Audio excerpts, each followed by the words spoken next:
নমস্কার। এডিসি প্রশাসনে যারাই ক্ষমতায় থাকে তাদের বিরুদ্ধে বরাবরই অভিযোগ ওঠে এবং এই সময়ের মধ্যে সিপিআইএম মথা পরিচালিত এডিসির বিরুদ্ধে অভিযোগ তুলেছে, বামপন্থী বিভিন্ন সংগঠন অভিযোগ তুলেছে। ঠিক তার আগে যখন বামেরা ক্ষমতায় ছিল, ঠিক সেই সময় এডিসির বিরুদ্ধে তাদের বিপরীত যে রাজনৈতিক দলগুলো ছিল তারা বরাবরই সেই অভিযোগ তোলে এবং সেই অভিযোগ বরাবরই করে থাকে এডিসি প্রশাসনের বিরুদ্ধে বা এডিসি পরিচালন কমিটির বিরুদ্ধে। এই অভিযোগ বছরের পর বছর ধরে চলছে, কিন্তু প্রকৃত অর্থে এডিসির শাসন ব্যবস্থায় যে সুশাসন শব্দটা রয়েছে তা কি প্রযোজ্য?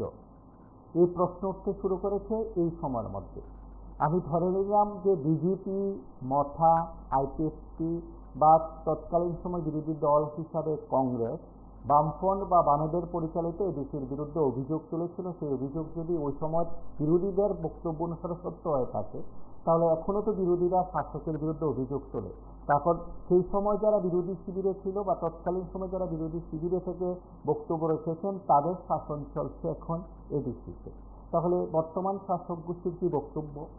আমরা বেশ কয়েকদিন ধরে কয়েকটি বিষয় উত্থাপন করা হয়েছে বিরোধীদের তরফে। এডিসির শাসন ব্যবস্থা নিয়ে বিস্ফোরক অভিযোগ করা হয়েছে। বিভিন্ন মাধ্যম থেকে দেওয়া তথ্য অনুসারে কয়েকটি সংবাদ প্রকাশ হয়েছে। তারপর এখন পর্যন্ত এডিসির শাসক গোষ্ঠী এই বিষয়গুলো নিয়ে কোনো স্পষ্টীকরণ দিচ্ছে না, কোনো বক্তব্য রাখছে না, কোনো জবাব দিচ্ছে না। বামপন্থী যুব সংগঠন টিওয়াইএফ সেখানে প্রতিনিধিমূলক ডেপুটেশন দিয়ে এসে আগরতলা সাংবাদিক সম্মেলন করে রীতিমতো বিস্ফোরক অভিযোগ তুলেছে এডিসি প্রশাসনের বিরুদ্ধে, এডিসি শাসক গোষ্ঠীর বিরুদ্ধে। সিপিআইএম রাজ্য সম্পাদক প্রতিক্রিয়া ব্যক্ত করতে গিয়ে রীতিমতো এডিসি প্রশাসনের কোট আনকোট বেহাল অবস্থার কথা বলেছেন। আমরা কয়েকটি পত্রিকার সংবাদের অংশ বিশেষ আপনাদের তুলে ধরার চেষ্টা করছি। তার নিরিখে সেখানে সাংবাদিক সম্মেলনের বক্তব্য অবশ্যই আপনাদের কাছে শোনাবো। তার পাশাপাশি এডিসি প্রশাসনের মধ্যে যারা চাকরি করতেন, দীর্ঘদিন ধরে যারা চাকরি করতেন, তারা অবসরে গেছেন। এই সংখ্যা এখন প্রায় 300। সেই সংখ্যক অবসরপ্রাপ্ত কর্মচারীদের প্রায় 1 বছর ধরে পেনশন দেওয়া হচ্ছে না, পেনশন রিলিজ করা হচ্ছে না। চলতি বছরে ডিসেম্বর মাসের হিসাবে অবসরে যাবেন এই সংখ্যা 500 অর্থাৎ প্রায় 600-র মতন। তাদের সকলের পেনশন আটকে যাওয়ার বড়সড় আশঙ্কা দেখা দিয়েছে।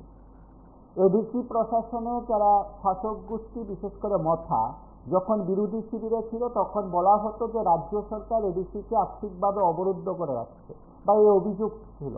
পরবর্তী সময় মথা শাসকে গেছে, অর্থাৎ সরকারে গেছে, কিন্তু এডিসিতে এখন মথা শাসক, এডিসিতে বিজেপি বিরোধী।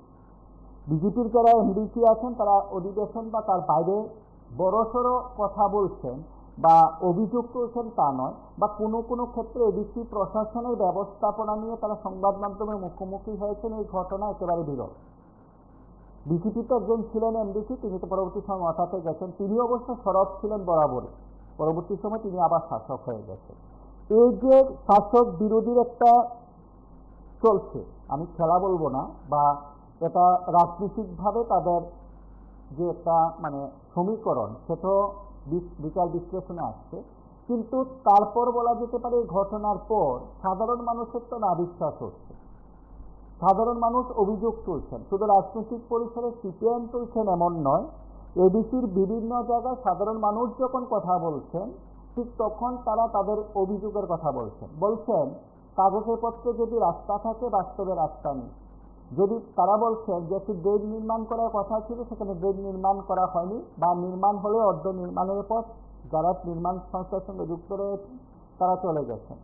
মান্দাই শুধু নয়, রাজ্যের একাধিক এডিসি এলাকা থেকে যারা ঠিকাদার বা ব্যক্তি বিশেষে যারা কাজ করছে, ঠিকাদার সংস্থা বা ঠিকাদার যারা কাজ করছেন, তাদের অভিযোগ যে কমিশন দিতে গিয়ে তাদের কাজ করার মতন আর শক্তি তাদের কাছে নেই, আর্থিকভাবে তারা বিপন্ন হয়ে পড়েছে।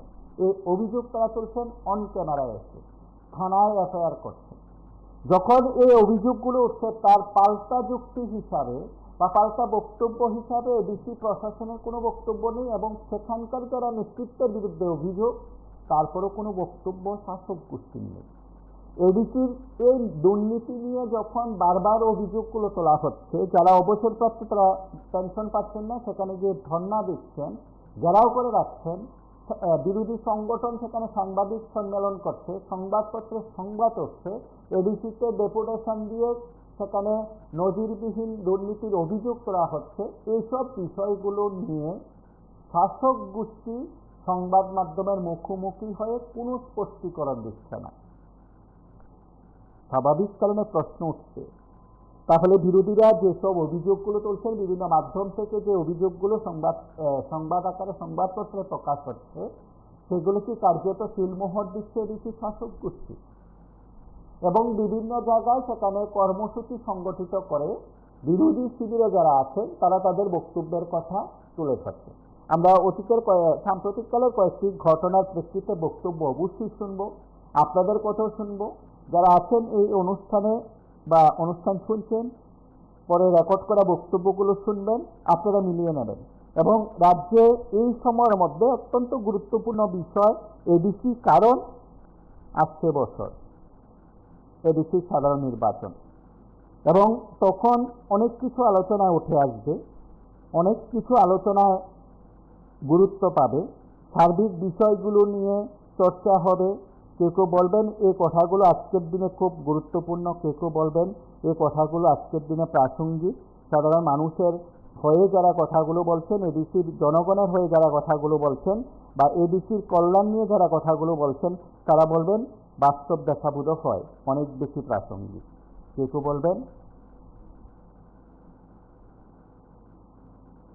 বলবেন আজকের দিনে দাঁড়িয়েও এডিসি এলাকার সার্বিক উন্নয়নে যতটা নেতৃত্বের মুখে শোনা যায়, যতটা নেতৃত্বের বক্তব্যে শোনা যায়, বাস্তবে ততটা নয়।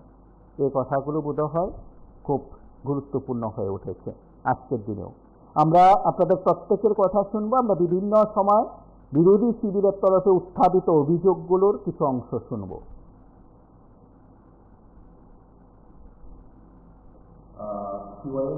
সেন্ট্রাল কমিটি আমরা 7 জনের প্রতিনিধি দল, আমরা সিও নিকটে যাই ডেপুটেশন প্রদান করার জন্য, কিন্তু পৌঁছাবার পর সিও সাহেবদের ছিলেন না। আমরা অ্যাডিশনাল সিওর সাথে যাই। আমাদের 4 দফার দাবি, মূলত সবগুলি দাবি তুলি।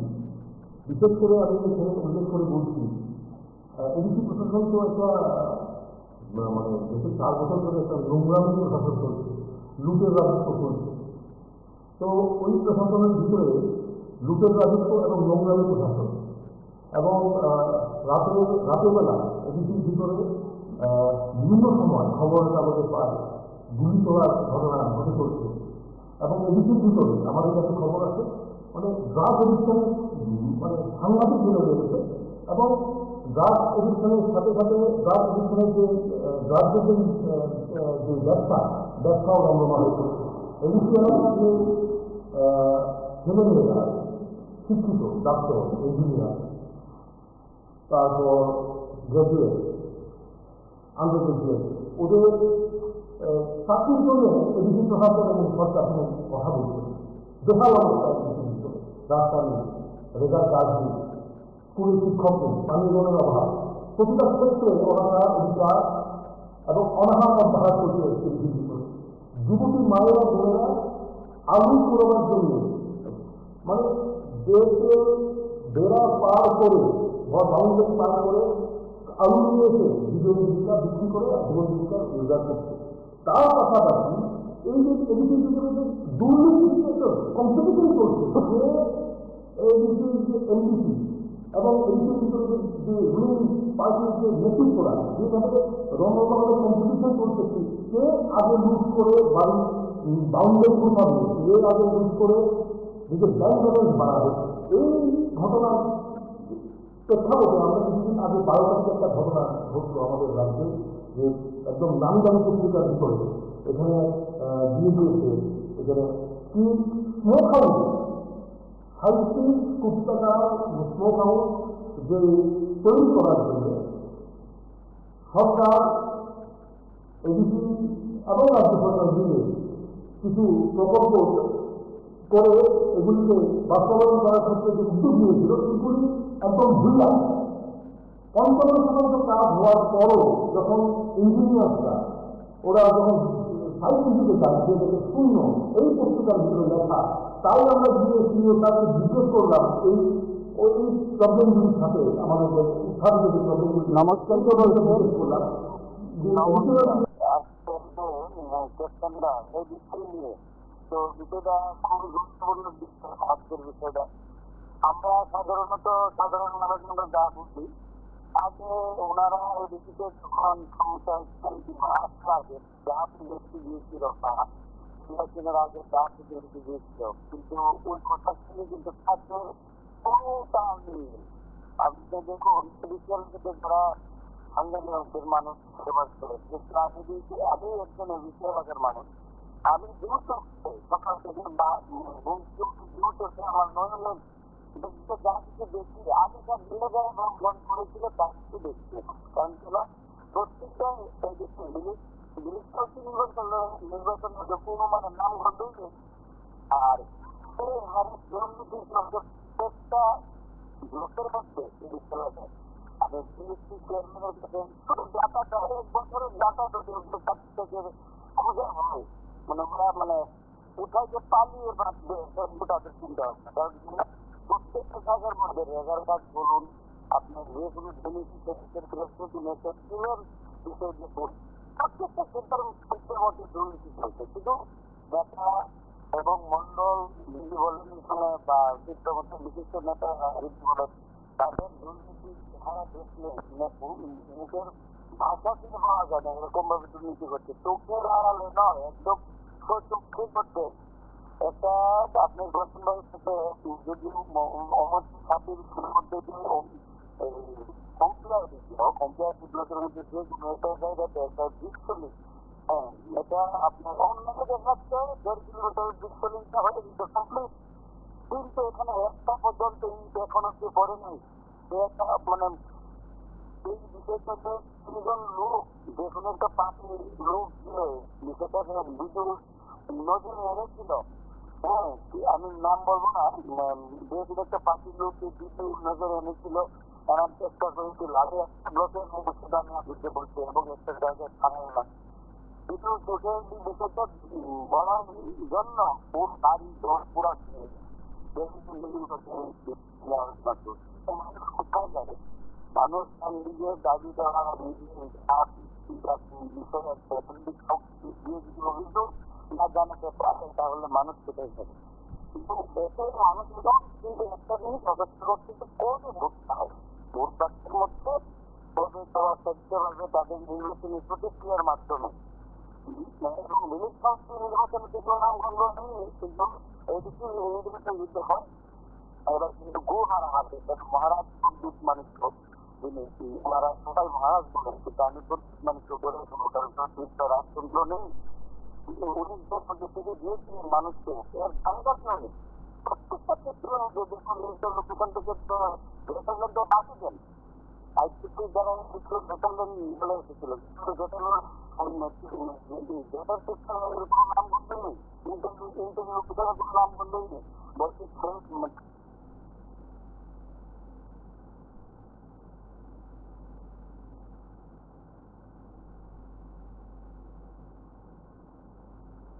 যে এডিটোরিয়াল ভিডিওটা সঠিকভাবে আমাদের উত্তর দিতে পারেনি।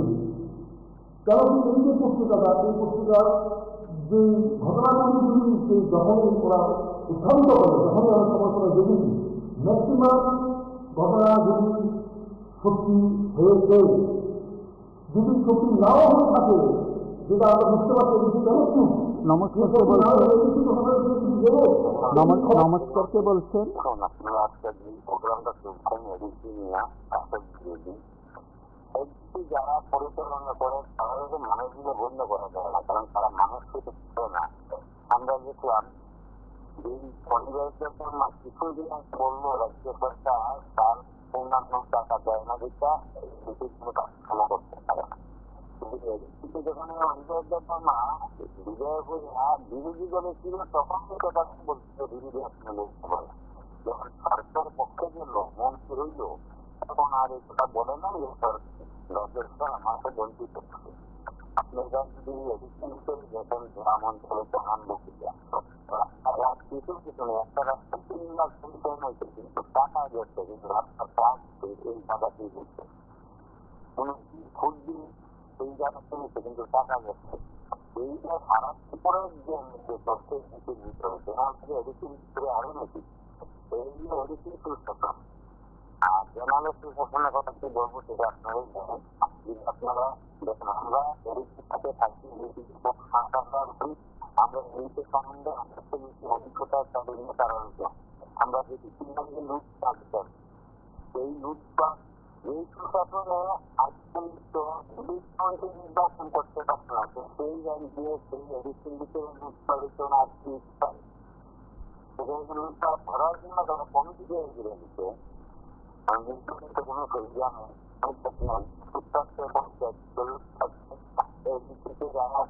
তারা আমি এলাকা শিখাচ্ছে একের বারা দিয়ে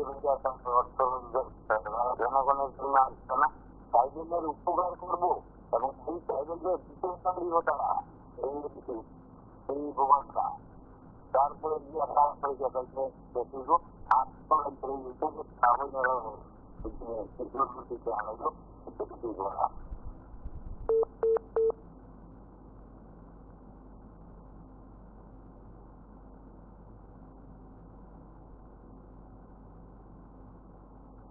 নমস্কার, কে বলছেন? আমি সুনীল কুমার দাস। হ্যাঁ বলুন। যদি আমরা পুরোনো আমার বলবো বর্তমানে যে এরা কত বড় সর্বনাশ করছে, জাতিগত বিশ্বাস করে যে কল্পনা তার কারণে দেখেন প্রধান আজকে দিচ্ছে একটা বাজারকে বলা হচ্ছে না, একটা নদী বলা বাজার পাচ্ছে না, একটা রাস্তা হচ্ছে না। আচ্ছা, আমরা যারা সমর্থনে আসছি আমার বাঙালি সবাই দিত, আচ্ছা এতগুলো বাঙালি আসার পর আমরা যে ছোট মতো দেখলাম সমতলে প্রতিটা বাজারের কিন্তু উন্নতি হইতেছে, রাস্তাঘাট হইতেছে, তাইলে এডিসি সর্বনাশটা খারাপ করতে হবে। এডিসি সর্বনাশটা সামনাসামনি বাবুর হাত থেকে শুরু করে বাজুমল বিভাগ থেকে শুরু করে এই যে পদ্ধতি তারা মূলে এডিসি রাস্তার ধ্বংস। যেখানে নাগরিক চলতে গেলে এক জাতি কোনো জায়গাতে ডেভেলপ হইতে পৃথিবীর ইতিহাস নাই। পৃথিবীর ইতিহাসে সমস্ত রকমের মানুষ থাকতে, বড় মানুষ থেকে মানুষের অনেক কিছু শিক্ষা আছে, ব্যবসা করার জায়গা আছে, বিভিন্ন ভাবে ভাষার উপাদান বা রাস্তা পাওয়া যায়। আজকাল জনজাতিরা কি কোনো বাঙালির পরে বিহারি যায় না, আসামি যায় না, পাঞ্জাবি যায় না, কেউ জানে এখানে ব্যবসার মতন টাকা খরচা করার মধ্যে প্রচুর আমাদের সমতলা আছে, বাইরেও আছে। ধরেন কোনো রাজ্য করতে করতে পারবো সুন্দর বানাইবো, এখানে মানুষটা এখানে নিয়ম হইতো এই যে জনজাতি আলাদা রাজ্য আলাদা রাজ্য বেশি শোষণ তারাই করছে। আজকে সাথে যারা মন্ত্রিসভার লোক আছে আমার চরম বাবুর আগে কিন্তু দিচ্ছে, বর্তমানে প্রচুর কিছু আমার মনে হয় 2-4 হাজার কোটি টাকা ত্রিপুরা থেকে নিজের ইনকাম করে নিতে। আমরা কিন্তু দাঁড়ান ছিল যে অন্তত একটা মানুষ হইতে মজুদ কিছু কিছু করবো, আশা কিছু হতো না। এখন দেখা যাচ্ছে সবচেয়ে বেশি সুযোগ জানি যদি সবচেয়ে বেশি সরকার থাকে আর এখন বর্তমানে প্রচুর কিছু জনজাতির ধ্বংস করে দিচ্ছে। জনজাতির কাছে অনুরোধ করবো আমার বাঙালি বিহারি পাঞ্জাবি যাও আছে সমস্ত জাতিতে এই জায়গা জনজাতিটা করে দেওয়া, জনজাতির উন্নতি হইতে গেলে জনজাতির রাস্তাঘাট হইতে গেলে এয়ারপোর্ট হইতে গেলে মানে হসপিটাল হইতে গেলে যা আছে যা কিছু হইতে গেলে সমতল থাকা মানুষকে দেবো, বিভিন্ন রাজ্য থেকে জনজাতিরা ঢুকাইতে মানুষ, তাহলে ডেভেলপ হইব, তাহলে তারা তারা রক্ত খরিয়ে দেবো উন্নতির তারা তারা শোষণটা দিতে হইব, তারা তারার মধ্যে হইব, এক মধ্যে হইব, এই এখানে তার সাথে আর বলতে কারো শুরু করবো, তাহলে তাদের সাথে করবো সম্ভব পঞ্চাশ করবো আজকে যেমন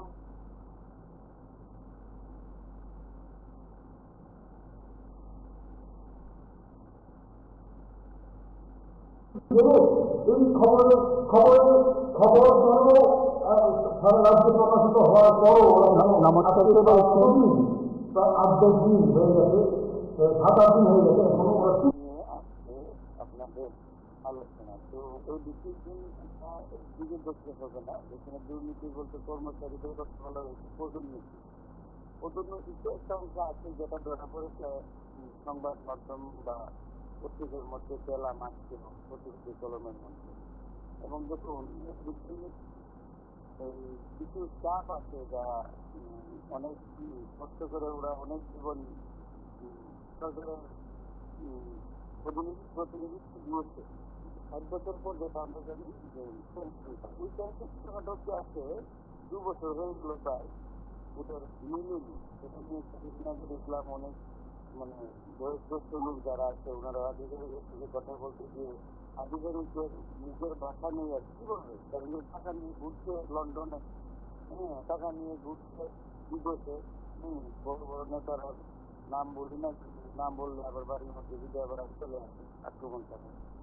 তো এটা স্বাভাবিক, কারণ যেন নির্বাচনের আগে প্রতিশ্রুতি দিয়েছিল নেতার আরো কিছু এইসব কিছু নাম বন্ধন কর্মচারীদের ক্ষেত্রে দেখুন ত্রিপুরা যারা মেডিকেল জগতে আছে তাদের জুলুমের যেটা এই কিছুদিন আগে নতুন যারা পদে নিয়োগ করেছিল ত্রিপুরা রাজ্য সরকারের আন্ডারে, হ্যাঁ 224 জন বা 28 জনের মতন, তাদের মধ্যে কিছুটা একটা অংশ যারা এদিকে এলাকার মধ্যে চাকরি নিয়োগ করতে নিয়োগ যেদিন ওদের চাকরি জীবনে 2 ঘন্টা 2 ঘন্টার পরে হাতের মধ্যে রসিদ ধরিয়ে দিচ্ছে 7,000 করে একজন সাধারণত তাদের একটা জুলুম করে দিচ্ছে মানে কর্মচারীদের উপর এদিকে এলাকার মধ্যে দেখছেন মানে করা যায় দেখছেন। কিন্তু আরেক দিক দিয়ে দেখছেন কর্মচারীদের কিন্তু মানে কর্মচারী না রাজ্য সরকারের কর্মচারীরাও কিন্তু খুবই একটা সংকটজনক সমস্যা আছে। কারণ দেখুন যারা শিক্ষিতদের নিয়ে রয়েছে একদম কম বেতনের চাকরিটা করছে, সরকার যদি চায় যে একটু বেতনটা বাড়ায় এবং রেগুলার মোডে যদি সাহায্যের মধ্যে যদি একটা কথা ওনারাই বলেছিলেন নির্বাচনের আগে কথা থাকবে না, কথা উঠে দেবে। এখন সেই একে আগের হাল যেভাবে যায় পিছনের হাল সেভাবেই আসে সরকার। মানুষ আগামী দিন তার জবাব করে দেবে ভোট বাক্সের মধ্যে।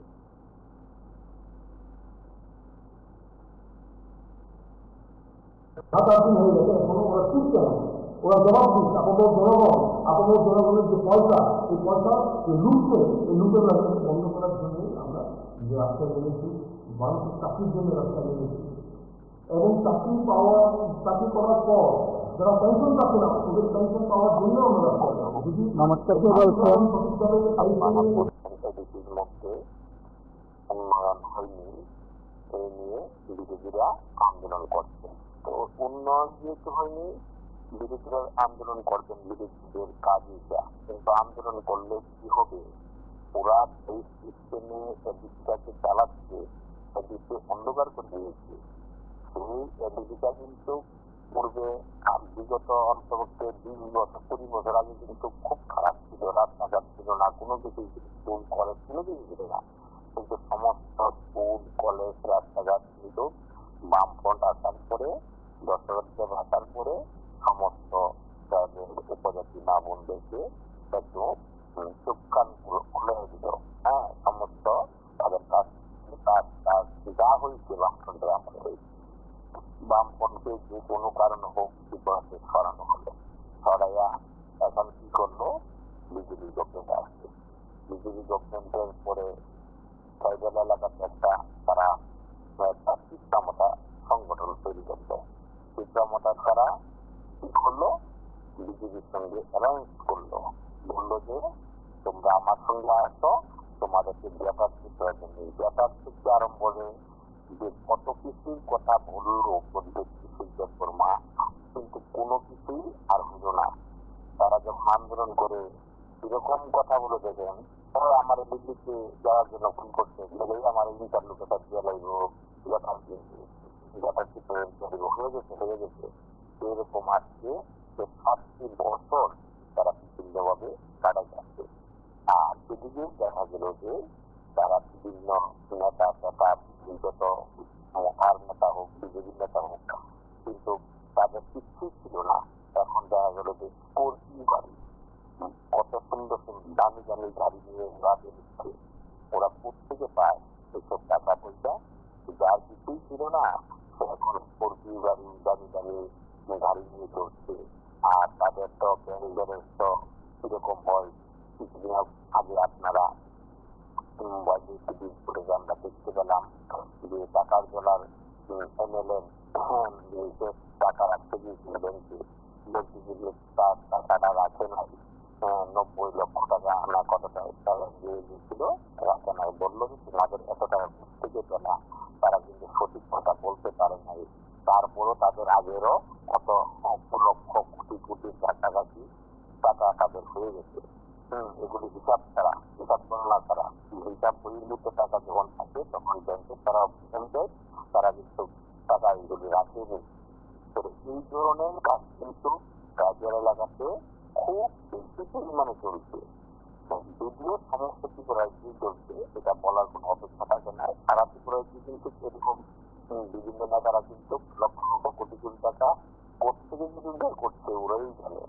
আর তারা আরেকটা জিনিস দেখলাম, তারা মানুষের মন জয় করার জন্য যখনই গার্জিয়ানরা যদি কোনো ধর্মীয় অনুষ্ঠান হয় লক্ষ লক্ষ কোটি কোটি টাকা কিন্তু খরচা করছে, কোনো টাকাটা কালেকশন করেনি। আবার যখন বাঙালিরা যখন কোনো ধর্মীয় অনুষ্ঠান করে লক্ষ লক্ষ কোটি কোটি টাকা, যেমন ধরেন আজকে রথযাত্রা গেল, এমন কোনো জায়গা পাচ্ছেই সেখানে লক্ষ লক্ষ টাকার কাছাকাছি না খরচ হয়েছে। বিভিন্ন রকম রকমারি আপনারা দেখলেন, টিকিট ফুটেজ তৈরি করবেন, দেখবেন বিগত 7 বছর আগে এরকম কি ছিল। হয়তো তারা কিছু টাকা চাঁদা কালেকশন করে তারা হয়তো তাদের ধর্মীয় অনুষ্ঠান করতো। এখন চাঁদা কালেকশন করে না, হ্যাঁ এই ধরনের শব্দ তৈরি করে এমন এক অনুষ্ঠান করে যেগুলি মানুষের অস্বস্তিকর হয়ে দাঁড়ায়। শুনতে পেয়েছিলাম একটি জিনিস, একটা শব্দ বন্ধ করে দিবি, বন্ধ থাকবে তার সাথে রথযাত্রা উপলক্ষে বিভিন্ন জায়গাটা ডিজি এমন নাচ নৃত্য করে তারা ধুমধাম করে অনুষ্ঠান করছে। ধুমধাম করা ভালো, সবকিছু করা ভালো, কিন্তু একটা নিয়মের মধ্যে থাকা উচিত। কিন্তু টাকা পয়সা যখন গভর্নমেন্টের টাকা পাওয়া, তখন মানুষ কিন্তু আনন্দে লাভ হয়ে পড়ে। এইসব টাকা পয়সা উন্নয়নের কাছে খরচ করে না, কিন্তু আগে টাকা তারা মানুষকে একত্রিত করার জন্য ধর্মীয় অনুষ্ঠানে লক্ষ লক্ষ কোটি কোটি টাকা গভর্নমেন্ট থেকে দিয়ে দিচ্ছে। এই টাকাগুলো কিন্তু প্রকারান্তরে আমারও ট্যাক্সের টাকা। তবে এই গভর্নমেন্টের কাছ থেকেই মানুষের উন্নয়নের কোনো কাজের দরকার নাই। তারা যখন আনন্দ করতে পারবো সেখানে লক্ষ লক্ষ কোটি কোটি টাকা আমরা দিয়ে তাদেরকে আমরা ছেড়ে রাখবো। ভোটের সময় তারা আমাদের ভোট দিয়ে গভর্নমেন্টের সিস্টেমটা কিন্তু এই সিস্টেম কিন্তু সেই সিস্টেম এলাকাতে বিজেপি সিস্টেমে চলছে, দ্বিতীয় এলাকাতে সেই সিস্টেমে চলছে। এতে করে দেখা গেল যে তাদের বেকার প্রভাবান্বিত কোনো কাজকর্ম হচ্ছে না, কোনো চাকরি বাকরি হচ্ছে না। আগে যেভাবে বেকার উপজাতি অবস্থায় পড়াশোনা করলে চাকরি পাইতো, হয়তো একটা কাজের সন্ধান পাইতো, কিছু পাইতো, এখন কিন্তু কোনো কিছু হচ্ছে না। তাদের চাকরি বাকরি খুব কম, যেটা হয় সেটা না হওয়ার মতো। তারপর যখন স্কুল যেগুলি হয়েছে বা আমলে সেগুলি বন্ধ করে দিয়েছে, অনেক স্কুল বন্ধ করে দিয়েছে। আর যেগুলি আছে সেগুলির মধ্যে মাস্টার নেই পড়াশোনার মতো। তারা কি করছে, ছেলে মেয়েরা পড়াশোনা করছে না, নেশা দ্রব্য তাদেরকে নেশা শিখাচ্ছে।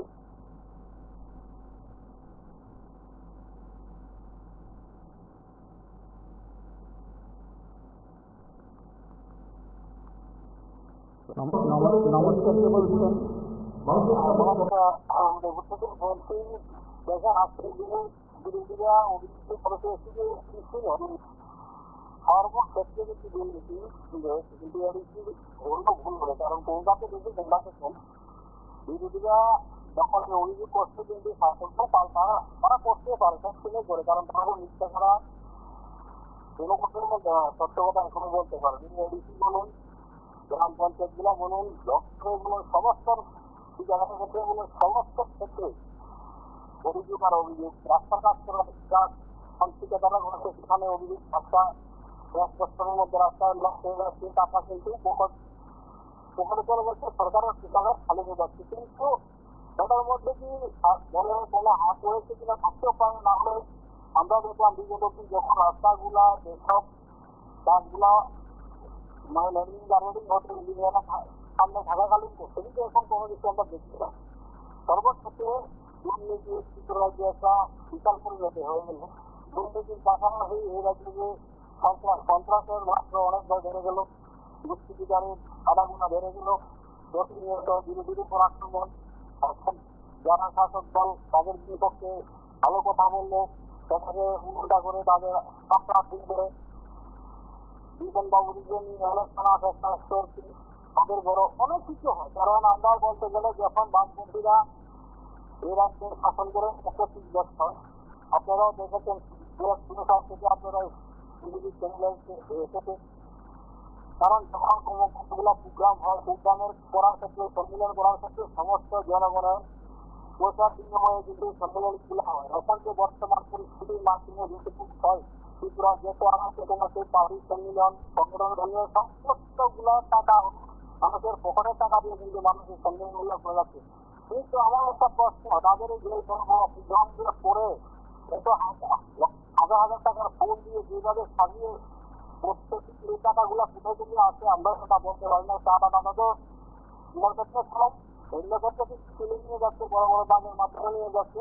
কিন্তু আসলে মানুষের সাথে সরকার কাজ করার কথা, কিন্তু তাদেরকে আমরা সরকারের কাছে আবেদন করবো প্রতিশ্রুতি মোতাবেক যে রেখারের কর্মসংস্থান করুন, বেকার সমরোগী বৃদ্ধি করুন, বৃদ্ধ ভাতাগুলো যে প্রতিনিয়ত প্রত্যেক বছর বৃদ্ধ ভাতা, বিধবা ভাতা, বিক্ষোভ ভাতা, স্বামী পরিবেশ ভাতা এবং কন্যা সন্তানের ভাতা প্রত্যেকটা বছরে চালু রেখেছিল। কিন্তু সরকার আসার পর পিরিয়ডের সব করে দিল, কিন্তু বেশি বছর ক্ষতি করা কিন্তু কেন্দ্রের যে সব সরকার কিন্তু লড়াই করে যাচ্ছে। কিন্তু বালিকা যোজনা আছে ভাতাগুলো যে এখনো বন্ধ করে দিয়েছে, যারা কন্যা সন্তান জন্মগ্রহণ হবে সাধারণ বিপিএল পরিবারে বা মধ্যবিত্ত পরিবারে যে সরকার বিধান একটা ভাতা দিয়ে তার সামনে আনন্দ বাকি মেয়েরা আগামী দিন বিয়ে শাদী দেওয়ার ক্ষেত্রে একটা উপকার হবে। কিন্তু সেই সরকার সেই দিক কিন্তু হাঁটলো না, কিন্তু পুরোটাই এখনো বন্ধ। তাই সরকার আসার পরে 50,000-এর মতো ভাতা করে সমস্ত সমাপ্তি করে রাখতে হচ্ছে। কোনো কোনো পঞ্চায়েতে 10-15 টাকা করে বাসের মাধ্যমে ভাতা দিয়েছে, সেখানে কিন্তু আমরা ভাতা দিয়েছি। কিন্তু আসলে সরকার সবসময় উল্টা এখন পর্যন্ত উল্টে হাসলো। 2018 সালে নির্বাচনের আগে যে প্রতিশ্রুতিগুলো ছিল বিশ্ববিদ্যালয়ের চাকরি, সেটা বিশ্ববাবা তো এখন ছেড়ে চলে গেল। 2018 সালে যে শিক্ষালে যে প্রতিশ্রুতি সেটাও ভালো যাচ্ছে না। আমরা আবেদন করবো যে সন্ত্রাস করে প্রেসিডেন্সিদের জায়গায় থাকা যায় না, গণতান্ত্রিক পদ্ধতিতে সমস্ত কিছু রাজ্যে মানুষ পার্টি সমর্থন করবে এবং বিরোধীরা বিরোধীর মতো কাজ করবে। সেটাই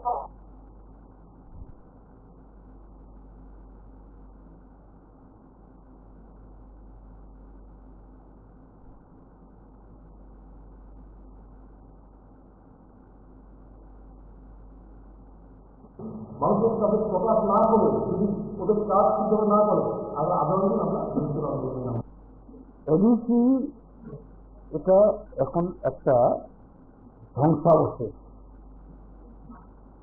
অতীত আর একবার 90 লাগিতে এরকম ভাবেই যে রক্তাক্ত খেলা খেলে টুরিজে এসেছিল তখন বর্তমান ত্রিপুরা মধ্যা তাদের পূর্বসূরীরা, তারা দখল করেছিল এবং এডিসি জনগণের কাছে স্বতঃস্ফূর্তভাবে তখন খুমুলুং মানে হলো ফুলের বাগান, সেই খুমুলুংটা সীমালুং মানে শ্মশানে পরিণত হয়েছিল। অর্থাৎ অনিয়ম, স্বজন পোষণ, তারপরে নানা ধরনের যে কি বলে নিয়ম কানুনকে সম্পূর্ণ লঙ্ঘন করা। এরপর আরেকবার হয়েছিল 2000 নাকি এনএলএফটি বন্দুকধারীরা এই এডিসি দখল করেছিল, তখন রাজ্যে বামপন্থী সরকার ছিল। তখনও আমরা সে 5 বছর দেখেছি, 5 বছরে 4জন মুখ্য কার্যনির্বাহী সদস্য অর্থাৎ এই এডিসি পুনর্গঠিত হয়েছে, এই এডিসি পরিচালনা ব্যবস্থা হয়েছে। এখন 2021 সাল থেকে ত্রিপুরা মথা শুরু থেকেই এটার কোনো দিশা নেই। বলছে আমরা যদি খামসা হই, ওটা এডিসির লোক যদি ঐক্যবদ্ধ হয়, ইউনাইটেড হয়, সমস্ত অসাধ্য সাধন হয়ে যাবে। ত্রিপুরাল্যান্ড শুধু না, গ্রেটার ত্রিপুরাল্যান্ড এডিসির বাইরের ট্রাইবেল এলাকা, আসামের হাইলাকান্দি, পাথারকান্দি যেখানে ট্রাইবেলরা আছে, মিজোরামের মামিত এবং কর্থা জেলা যেখানে ব্রু জনজাতি ভাইরা আছে, এগুলো এই এডিসির সাথে যুক্ত হয়ে গ্রেটার ত্রিপুরাল্যান্ড অংশ হয়ে যাবে। এমনকি বাংলাদেশের পার্বত্য চট্টগ্রামের 3টে জেলা, খাগড়াছড়ি, রাঙ্গামাটি এবং বান্দরবন, এটাও ধীরে ধীরে চলে আসে। এইভাবেই গ্রেটার ত্রিপুরাল্যান্ডের আইডিয়া সরলমতি, সোজা সরল যে নতুন প্রজন্মকে উদ্বুদ্ধ করা হয়েছিল। কিন্তু এই 4 বছর, 4.5 বছরে এডিসি কোন জায়গায় পৌঁছতে পারে, তার অবনতি, তার যে সব দিক থেকে তার ডিটেরিয়েশন, প্রায় 300 এডিসি কর্মচারী, তার বেশিরভাগই ট্রাইবেল, 300 জনের মধ্যে 90% ট্রাইবেল। আজকে গতকাল দেখলাম একটা বিডি ফুটেজে 19 মাস হয়েছে অবসরে গেছেন, পেনশন পায় না, করে চলবে সে পরিবার। সেখানে পিইও অফিস ঘেরাও করে এই অবসরপ্রাপ্ত কর্মচারীরা এবং তার পরিবাররা বলছেন, তোমাদের বিলাস ঘোরার জন্য পয়সা আছে, তোমাদের বিধায়করা, এই মেম্বাররা, কর্তারা, তারা নামে বেনামে 2তলা 3তলা বাড়ি করছেন, প্রত্যেকে লাখ লাখ টাকার গাড়ি কিনছেন, তার জন্য টাকা আছে, আর কোনো কাজ নেই, কাজ করার কোনো স্কিম নেই, অথচ অসংখ্য জোনাল, সাব জোনাল বাড়িয়েছে। কিছু লোককে nominated chairman, vice chairman, deputy chairman করার জন্য, এদেরকে 10,000 বা আরো বেশি টাকা মাসে হারে দেওয়ার, তার জন্য টাকা আছে। আর আমরা যারা রক্ত জল করে সারাটা জীবন খেটে এই এডিসিতে ইত্যাদি আমরা অগ্রগতি ঘটালাম। হ্যাঁ, বলুন।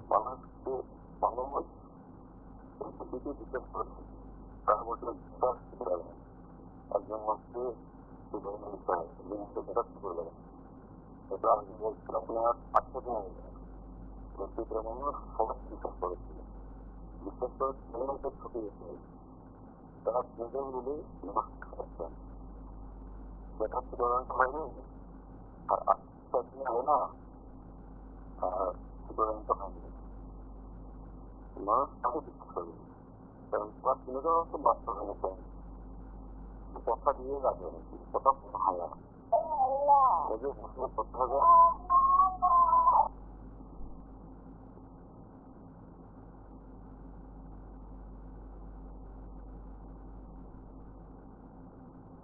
অগ্রগতি ঘটালাম, এখন আমাদের টেনশন নেই।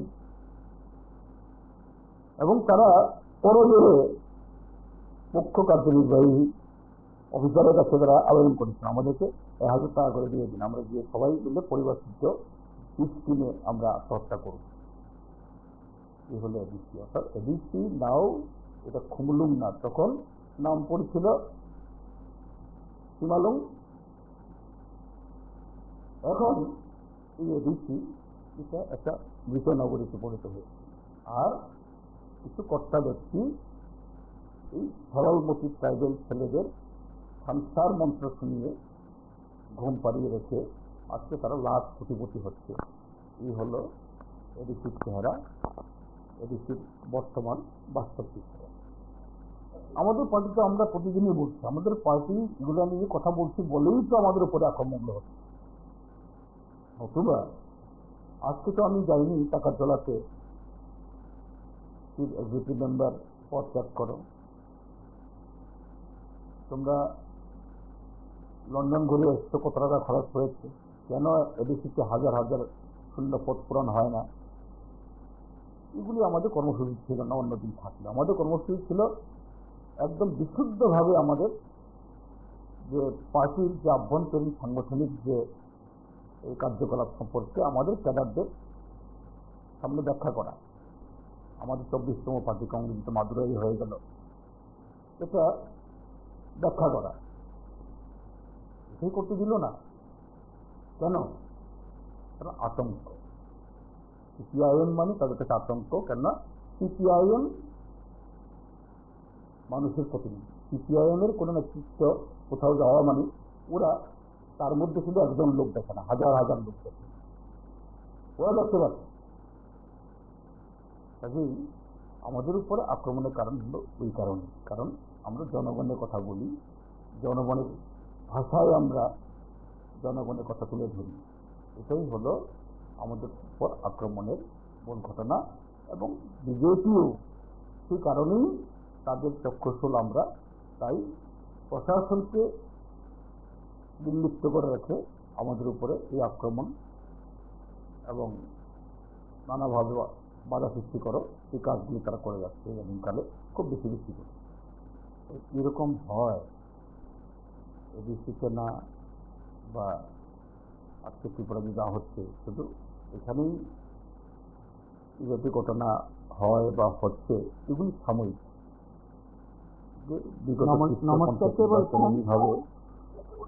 পুরোটাই পড়াশোনা। হ্যাঁ, দেখুন, আমি বলবো বিরোধী দল এখন সেই রকম আগের তুলনায় সব ক্ষমতা রাখে না। আমার হিসাবে সারা ত্রিপুরাই দুর্নীতি হচ্ছে। কোটি কোটি টাকা বাজেটের টাকা কোথায় যাচ্ছে আমি জানি না। কিন্তু দেখবেন এই রেগার জন্য তারা এই রেশনের চাল পৌঁছে দেওয়ার যে ট্রাকের ভাঙা, এগুলি পর্যন্ত ওরা দিতে পারছে না। এই টাকা বাজেটের টাকা কোথায় যায়? সরকারের একটা হিসাব আছে, হিসাব করে কাজ করতে হয়। এই কাজেই আসলে বিরোধী দল এখন একটু খুব খবরে নির্ভর দুর্বল। আগে তারা পুঙ্খানুপুঙ্খানু খবর রাখতেন এবং আন্দোলনও করতেন। এরকম আন্দোলন বিধানসভায় আমি দেখেছি যে মাননীয় মুখ্যমন্ত্রী ওনার এক আত্মীয়কে, আপনার এটা অনেক আগের কথা বলছি, অফার দিয়ে, চাকরির অফার দিয়ে আশীর্বাদ করেছেন। এটাও বিধি তৎকালীন বিরোধী দল নেতা নীরেন্দ্র চৌধুরী বিধানসভায় প্রচার করেছেন। এখন বিজেপির বিরুদ্ধে এরকম শক্তপুক্ত বিরোধী দল প্রয়োজন। তারা কালকে থেকে শুরু করেছে জরুরি অবস্থা। জরুরি অবস্থা আমি মনে করি, আমি ব্যক্তিগতভাবে মনে করি প্রয়োজন ছিল, হয়তো কিছু বাড়াবাড়ি হতে পারে। কারণ জরুরি অবস্থার সময় কংগ্রেস বিধায়কও গ্রেপ্তার হয়েছেন ত্রিপুরাতে, ভারতবর্ষ বহু হয়েছে। তাদের এই জরুরি অবস্থা প্রয়োজন ছিল। বহু যেমন কাপড় সমীর রঞ্জন বর্মন, এরকম বেশ কয়েকজন, জয়নগরের রাজু দত্ত, এরকম সত্যনারায়ণ মালিক, এরকম বহু লোক আছে যে আমার জানা আছে। তাদেরগুলি প্রয়োজন ছিল, এই দিনে হয়তো নরেন্দ্র মোদীও তৎকালীন সময়ে গ্রেপ্তার হয়েছে। প্রয়োজন ছিল এইগুলি করে তারা শুধু হাত দিয়ে মাছ ডাকাবে, এগুলি হবে না। মানুষের সর্বনাশ সরকার সারা ভারতবর্ষকে ধ্বংস করে তারপরে এরা ক্ষমতা পাইতে যাবে। এটাই আমার বক্তব্য। নমস্কার। পড়াশোনা পরিণত করেছি, লোকসভা ভোটটাই হয়েছে। এখন এডিসি থিওরি এরকম করার জন্য এখন থেকেই এরা পায়, তারা যাচ্ছে টাকার জলাকে আমাকে একটা গৌরব সেবা করতে দিল না, বাধা দিল, করতে দিল না না আমরা অলরেডি করে ফেলেছি, কিন্তু শেষ মুহূর্তে বাধা পেতে হলো এবং ফেরার পথে 6-7 জন মহিলা পুলিশকে তারা মারল। অর্থাৎ এটা হলো 26-এ ইলেকশনের প্রস্তুতি, তাদের এটাই প্রস্তুতি, তাদের ইলেকশন প্রস্তুতি কোনো প্রচার কর্মসূচি না, তেরো। কিন্তু আমি বলে রাখছি ক্যামেরার সামনে, কোনো দেশেই অনন্তকাল একবার যারা হয়তো দুবার হয়, কোথাও কোথাও কদাচিৎ 3বার হয়, কিন্তু বারবার হয় না। কাজে সিপিআইএম শুধু একা না, সমস্ত গণতান্ত্রিক শক্তিকে নিয়ে এই অবস্থা থেকে উত্তরণের জন্য আমরা প্রস্তুতি নিচ্ছি। এটা তারা স্পষ্ট দেখছে, এই আতঙ্ক থেকে, ভয় থেকেই এই আক্রমণ। আর এটাকে সাহায্য করছে ডাক্তার মানিক সাহার প্রশংসা উল্লিখিত থেকে আজকে যা হয়েছে তাই। যে আমরা এডিসি যে ডেপুটেশন ইউনিটর আমরা ডেপুটেশনে মিলিত হওয়ার জন্য আমরা গেছিলাম, সেখানে লগে দেখা করতে পারিনি এবং ডেপুটি লগে আমরা দেখা করেছি। মূলত যেটা মেন বিষয়, তারা আমাদের দুজন করেছে আলোচনা করেছেন, আমাদের সভাপতি এবং দায়িত্বপ্রাপ্ত সম্পাদক। সেখানে এই 4 দফা দাবি ছাড়াও আমরা আরও বাকি সেখানে আলোচনা করা হয়। মূলত যে এই বিজেপি সরকার আসার পরে এখন বর্তমানে যে এরিয়ার যে উন্নয়ন যে পরিকাঠামো, মেন যে জায়গা ভিলেজ কাউন্সিল নির্বাচন, আমরা যে ভিলেজ কাউন্সিল নির্বাচনের নিয়ে আমরা যখন ডেপুটি সিওর সাথে আলোচনা হয়, ডেপুটি সিও তার উপরে কোনো জবাব দিতে পারেনি, মানে তার উপরে কোনো উত্তর নেই। সেটা উপরের জায়গায় আমরা কিছু জানা না। তো আমরা এই দুই জায়গাতে সিওর লোককে কথা হয় যে মেন যে জায়গা আমাদের যে ভিলেজ পঞ্চায়েতের সাধারণ শিক্ষা যে উন্নয়ন হওয়ার জায়গা, এই জায়গাতে মানে এখন বর্তমানে হলে এটা নিয়ে আলোচনা হয়। আর একটা বিষয় এডিসি, এই এডিসি এরিয়ার যে শিক্ষা ব্যবস্থা যে ভেঙে পড়া, একদম তলানিত শিক্ষা ব্যবস্থা, যে এডিসি স্কুল যে বন্ধ, সেই বন্ধের ব্যাপারে যখন আলোচনা করা হয় তখন ডেপুটি সিও বলে যে এডিসিতে কোনো রিক্রুট নাই, রাজ্য সরকার যদি রিক্রুট করে এডিসিতে কোনো ডেপুটেট নাই, তার জন্য এডিসি স্কুল বন্ধ করার জন্য বাধ্য হয়েছে এডিসি প্রশাসন। এইভাবে আমাদের সাথে আলোচনা করা হয়েছে ডেপুটি সিও। তো আমরা আমাদের প্রশ্ন যে এডিসি প্রশাসন, যে প্রশাসন শিক্ষা জন্য সন্তার জন্য যে প্রশাসন এখন বর্তমানে যে মুখ্য প্রশাসন এডিসি, তারা শিক্ষা উন্নয়ন জেলার জন্য যে সরকারের এখন বর্তমানে আছে, কিন্তু তারা এই শিক্ষা উন্নয়ন জেলা শিক্ষা এলাকার যে স্কুল বন্ধ হয়, শিক্ষা এলাকার উন্নয়নের জন্য ভিলেজ কাউন্সিল উন্নয়ন কমিটি নির্বাচন করতে পারে না। তো কোন জায়গায় শিক্ষা উন্নয়ন যে সরকার কথা বলে যে এডিসি দল পেশালোকে যে প্রচারণা, এই যে বর্তমানে যে নতুন সরকার করেছেন, তার সাথে এই রাজ্যের এডিসির শূন্যপদ এবং রাজ্যের শূন্যপদ 50 হাজার এডিসি শূন্যপদ হয়ে আছে। বরং যে এখন ত্রিপুরা মুখের একজন যে মন্ত্রী আছে, যে বিজেপির সাথে ল্যান্ড করে, সে বলছিল যে আমরা যদি সরকার ক্ষমতায় আছে 50,000 চাকরি হবে, 40,000-এর উপরে ত্রিপুরা চাকরি হবে, কিন্তু কোথায়? তো আমাদের প্রশ্ন যে এই স্কুল প্রতিশ্রুতি, মিথ্যা প্রতিশ্রুতি মানুষের বিভ্রান্ত করা, এই সরকার এখন কোথায়, কোন জায়গাতে আছে? তো বিভিন্নভাবে যে আমাদের যে মেন যে কাঠামো, আদিবাসীদের যে উন্নয়ন করার যে জায়গা, সেই জায়গাটাই দখল করে আছে ত্রিপুরা মুখা। কিন্তু ত্রিপুরা মুখার নেতা সিএম থেকে শুরু করে ইউএম এনডিসি, তারা দামি দামি গাড়ি করে, ভালো ভালো মোবাইল কিনে, ভালো ভালো গাড়ি কিনে, বাইরে ঘুরে, এইভাবে চলছে এডিসিতে, মানে পুরো করাপশন চলছে। যেটা আমরা কুমিল্লা, এই কুমিল্লায় পুরো সিলেটে পরিণত করছে এই যে বর্তমানে নতুন সরকার। তার জন্য আমরা এই রাজ্যের সাধারণ মানুষ, সাধারণ জনগণ আপনাদের মাধ্যমে আমাদের এই সারা রাজ্যের যে ত্রিপুরা, যে একসময় খান্তা বলে, গ্রেটার ত্রিপুরা লেন বলে, এরপর বলে বিভিন্ন মানুষের প্রতিশ্রুতি দিয়ে যে বিভ্রান্ত করছে, তো আপনাদের মাধ্যমে আমরা আহ্বান করবো যারা এখনো এই বিভ্রান্ত থেকে আপনারা ওইখান থেকে বেরিয়ে আসেন। আপনারা শুনলেন সেখানে নেতৃত্বের বক্তব্য। সেই বক্তব্যগুলো জোরালো করার ক্ষেত্রে বিরোধীরা হোক ময়দানে, কিন্তু শাসক কী করবে? মথার পাশাপাশি নীরবতা পালন করছে বিজেপি, আইপিএফটি বলেও অভিযোগ উঠতে শুরু করলো।